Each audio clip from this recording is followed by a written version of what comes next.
Welcome to our channel. నమస్తే అండి. నమస్తే. చిన్న చిన్న పేదవాళ్ళు అంటే సామాన్యులు ఎవరైనా కానీ వాళ్ళకి స్థలం లేకపోతే అంటే వాళ్ళు ఉండటానికి కూడా ప్లేస్ లేకపోతే ఎక్కడో ఒక చోట వాళ్ళు చిన్న గుడిసె నిర్మించుకోవడం లేకపోతే ఒక షెడ్డు నిర్మించుకోవడం చేస్తే పట్టణ ప్రణాళిక అధికారులు వచ్చి అనుమతులు లేకుండా ఎలా నిర్మించుకుంటున్నారు అంటూ వాళ్ళని అక్కడి నుంచి పంపించడం జరుగుతుంది.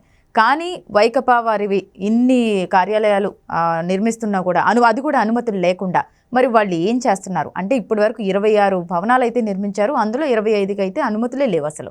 కానీ ఇప్పటి వరకు వాళ్ళకి ఈ భవనాలు ఏమీ వాళ్ళకి కంటికి కనిపించలేదా? దాని గురించి ఏం చెప్తారు మీరు? అంటే పేద మాజీ ముఖ్యమంత్రి 27 చోట్ల కట్టుకుంటున్నారండి. అందులో ఒకదానికే పర్మిషన్ ఉంది, 26 చోట్ల పర్మిషన్ లేదు. మీరు చూసారంటే మొన్న ఈ రిషికొండది బయటకు వచ్చాక 500 కోట్ల నిర్మాణం, అది 500 కోట్లతో పెద్ద భవన సముదాయం, 5 భవనాలట. సో దాని గురించి వచ్చాక ఎవరికి వాళ్ళు తెగ మాట్లాడేస్తున్నారు. అదేంటి ఇతనెవరు, కొడాలి నాని నోరు పడేసుకున్నాడు. తర్వాత వెధవలెవరు రమ్మనండి అంటూ మాట్లాడాడు. తర్వాత ఈయనెవరు నిన్న అంబటి రాంబాబు, మీరు అది అక్కడ కట్టలేదా ఇక్కడ కట్టలేదా తెలుగుదేశం గురించి మాట్లాడాడు. సరే, తెలుగుదేశం పర్మిషన్ తీసుకున్నాకే కట్టుకుంది కాబట్టి వాళ్ళు కూడా కాగితాలు జీవోలు చూపించారు. మరి నువ్వు ఒక్క జీవో కూడా చూపించలేదుగా. ఒక్క చోటే మీకు పర్మిషన్ ఉంది, 26 చోట్ల పర్మిషన్ లేదు. తర్వాత మీరు చెప్పినట్టుగా ఇప్పుడు మనలాంటి వాళ్ళం కానీ మనకంటే దిగువ స్థాయి వాళ్ళు కానీ ఒక చిన్న కట్టడం కట్టినా లేదు, ఒక్క పిసరు ఎక్స్టెండ్ చేసినా కూడా, ఒక అడుగు మీరు ఎక్స్టెండ్ చేసినా కూడా అయ్యన్న పాత్రుడికి అదే కదా జరిగింది.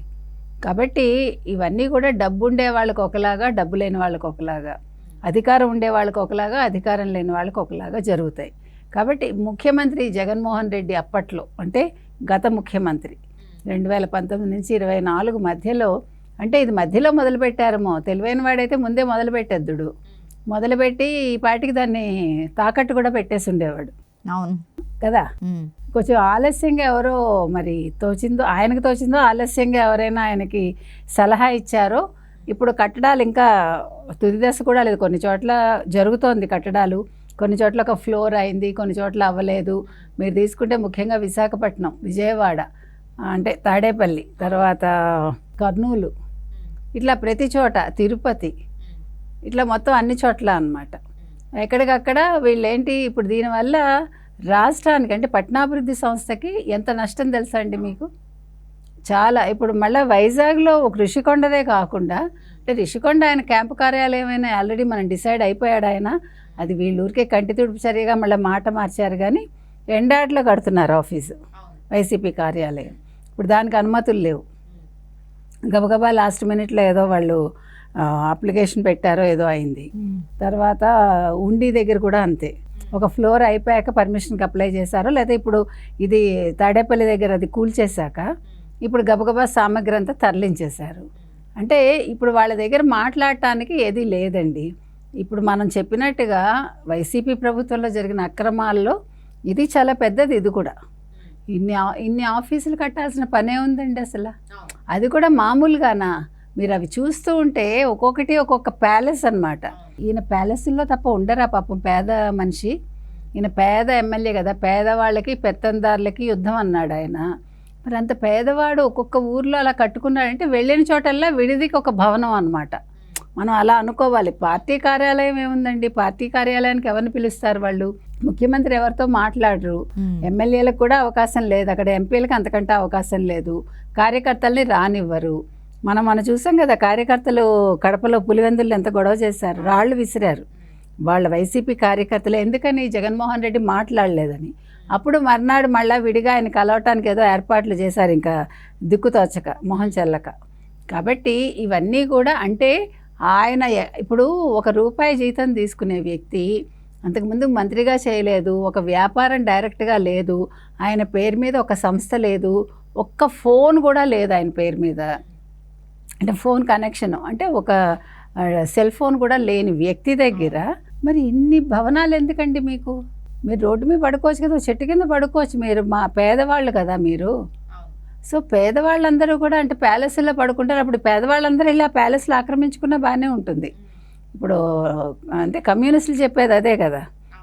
సో పెత్తందారులందరినీ మనం చెప్తే ఇట్లాగా, అంటే పేదవాళ్ళు ఇప్పుడు పెత్తందారులు కదా. ఈయన లెక్క ప్రకారం ఈ పేదవాళ్ళు అసలు పేదవాళ్ళందరూ పెత్తందారులు, ఈయన పేద పెత్తందారు అనమాట. కాబట్టి వీళ్ళందరూ కూడా ఆక్యుపై చేయాలన్నమాట. ఇప్పుడు తాడేపల్లి ప్యాలెస్ కూడా నీకు ఎందుకంత, నీకు ఎన్ని ప్యాలెస్లండి? మనకి తెలిసే 3, మొన్నటితో 4 ప్లస్ ఈ 27 ఒక మనిషికి ఇన్నా. కాబట్టి నేను అనేది ఏంటంటే, ఇప్పుడు తెలుగుదేశం కూటమి ఏం చేయాలి?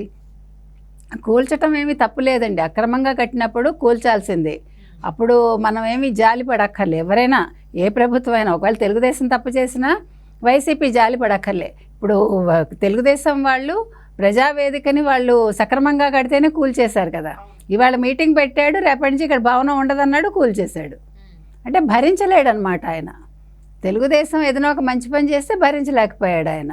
కానీ అలా కాదు కదా, ఇక్కడ భరించలేకపోవటం కాదు, కక్షలు కార్పణ్యాలు కాదు, అక్రమమైన నిర్మాణం 1 ఇంచులో ఉన్నా కూడా తీసేయాలండి. అది వైసీపీదా మరొకరిదా కాదు. కాబట్టి ఇప్పుడు అనుమతులు లేనివన్నీ కూల్చేయాల్సిందే. ఇప్పుడు ఆ రిషికొండ ప్యాలెస్లో ఏం చేస్తారో కూడా ఆలోచించాలి.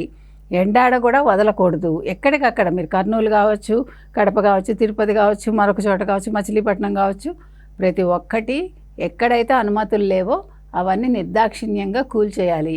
ఇక్కడ చంద్రబాబు నాయుడు గారు జాలి పడతారు, అయితే శాఖ మంత్రి జాలి పడతాడు. జాలి కాదు కావాల్సింది, ఇది ప్రజల సొమ్ము, ప్రజల ఆస్తి, ఇదంతా ప్రభుత్వ ఆస్తి. కాబట్టి ఇటువంటి విషయాల్లో వెనకంజ వేయాల్సిన పని లేదండి. ప్రజలేమి కక్షలు కార్పణ్యాలు అనుకోరు. తెలుగుదేశం హ్యాపీగా ముందుకు వెళ్ళిపోవాలి. అంటే ఇప్పుడు ఈ భవనాలన్నిటికీ అనుమతులు లేవు కాబట్టి, అనుమతులు లేకపోయినా చూసి చూడనట్టుగా వదిలేసిన ఈ పట్టణ ప్రణాళిక అధికారుల మీద ఎటువంటి చర్య తీసుకోవాలంటారు? మరి చాలానండి. ఇప్పుడు మీరు చెప్పినట్టుగా అసలు అధికారులు కూడా మరి అంటకాగారు కదా ఒక్కొక్కళ్ళు. మరి వాళ్ళ మీద కూడా చర్యలు తీసుకోవాలి. వాళ్ళని సస్పెండ్ చేస్తారా, ఏం చేస్తారు? ఇప్పుడు శాఖలు మార్చిన బుద్ధి మారదు కదండి. ఇప్పుడు ఒక దానికి మీరు అలవాటు పడిపోయాక అది మార్చుకోమంటే ఇమీడియట్గా ఎవడు మారడు. ఆ తిన్న విశ్వాసం ఉంటుంది కాబట్టి వాళ్ళందరూ కూడా వైసీపీతో ఉన్నారు కాబట్టి వీళ్ళందరికీ సస్పెన్షనే సరైన మార్గం అండి. అది ఎంతమంది ఉద్యోగస్తులైనా కానివ్వండి. కావాలంటే దీని మీద కోర్టుకు వెళ్ళి ఏం చేయాలో ఆలోచించాలి తెలుగుదేశం కూటమి ప్రభుత్వం. ఎందుకు చెప్తున్నామంటే అలా చేస్తేనే నెక్స్ట్ ఉండే వాళ్ళకి బుద్ధి వస్తుంది. ఇప్పుడు ఈ ప్రభుత్వంలో కూడా తప్పులు చేసే ఆఫీసర్లు ఉండరు. అప్పుడు ఇప్పుడు ఇక్కడ ఉంటూ కోవర్ట్లుగా పనిచేసే కంట అసలు వాళ్ళకి ఉద్యోగం లేకుండా చేస్తే ఇంట్లో ఉంటారు వాళ్ళు. ఇప్పుడు ఇవన్నీ కూడా చిన్న విషయాలు కాదు. పోనీ ఒక అధికారి 2 అధికారులు అని కాదు కదా, జిల్లాకో 10 మంది అధికారులు ఉన్నారేమో మనకు తెలియదు లెక్క. కాబట్టి పట్టణాభివృద్ధి సంస్థ ఏదైతే ఉందో దీనికి సంబంధించిన అధికారులందరూ కూడా వాళ్ళ మీద చర్యలు తీసుకోవాలండి.